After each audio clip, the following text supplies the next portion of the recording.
Hi అండి రైతు సోదరులకు నమస్కారం. మీరు చూస్తున్నారు ఎంబీ రైతు యూట్యూబ్ ఛానల్. నేను బిచ్నాయక్. మీరు కనుక చూసుకున్నట్లయితే మన మిరప పంట వచ్చేసి ఇప్పుడు 15 రోజులు అవుతా ఉంది. నేను వీడియో తీయలేదు. సో అంతకుముందు నేను ట్రాజెంటా స్ప్రే చేసిన తర్వాత ఇంకో డోసు సఫారీ స్ప్రే చేస్తూ ఉన్నాము అని చెప్పేసి నేను చెప్పడం జరిగింది. సో ట్రాజెంటా స్ప్రే చేసిన కరెక్ట్ ఒక వారం తర్వాత సఫారీ స్ప్రే చేశామండి. సో అది స్ప్రే చేసిన తర్వాత మిరప తోట వచ్చేసి మల్లెపూల తోట వల్ల పూత వస్తూ ఉంటుంది, గ్రోత్ వస్తుంది, అలాగే కాప్ సెట్టింగ్ కూడా అవుద్దని చెప్పేసి నేను చెప్పడం జరిగింది. సో చెప్పిన విధంగానే మనకి గ్రోత్, పూత, అలాగే కింద కాప్ సెట్టింగ్ అవుతా ఉందా లేదా అనేది ఒకసారి మీరు కనుక గమనించవచ్చు. ఇది వచ్చేసి ఇప్పుడు మనకి సఫారీ స్ప్రే చేసి కరెక్ట్గా ఒక వారం రోజులు అవుతా ఉంది. మీరు గమనించినట్లయితే మనం లాస్ట్ ఇయర్ నుంచి సఫారీ స్ప్రే చేస్తూనే ఉన్నాము ప్రతి సంవత్సరము.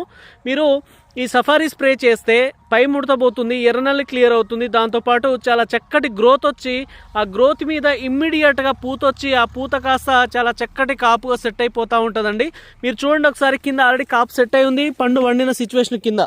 సో మళ్ళీ ఇప్పుడు మనకి నెక్స్ట్ ఇంకో కాపు అనేది పైన వస్తూ ఉంది. ఒకసారి గమనించండి, మొత్తం పండు ఉంది, కాయ పండు. సో దాదాపు చూసినట్లయితే ఇంకో 10 రోజుల్లో తోట తెంపియాల్సిన పరిస్థితి. అయినా కూడా మనకి ఎక్కడ గ్రోతింగ్ అనేది ఆగలేదు. ఈ నల్ల తామరని ట్రాజెంటా అనేది చాలా సమర్థవంతంగా క్లియర్ చేస్తూ ఉంది. సో మనకి నల్లి ఎఫెక్ట్ అనేది అంతగా లేదు. అంతకుముందు నల్లి ఎఫెక్ట్ ఉన్నప్పుడు ట్రాజెంటా 2 సార్లు స్ప్రే చేసుకోవడం జరిగింది. సో మళ్ళీ మొబ్బులకి అక్కడక్కడ నల్లి కనిపిస్తూ ఉంది. దానికి కంపల్సరీగా మనం మళ్ళీ ఇంకోసారి ట్రాజెంటా స్ప్రే చేస్తాము, ఈ నల్లి ఎఫెక్ట్ ఉధృతి కనుక అలాగే పెరుగుతూ ఉంటే. సో మీరు కనుక గమనించినట్లయితే మాత్రం ఈ ఏదైతే సఫారీ స్ప్రే చేశామో ఆ సఫారీకి అయితే చాలా ఎక్సలెంట్ రిజల్ట్ ఉందండి. ఒకసారి గమనించండి, చాలా చక్కటి పూత వస్తూ ఉంది. ఆ పూత ఇమ్మీడియట్గా కాపుగా మారిపోతూ ఉంది.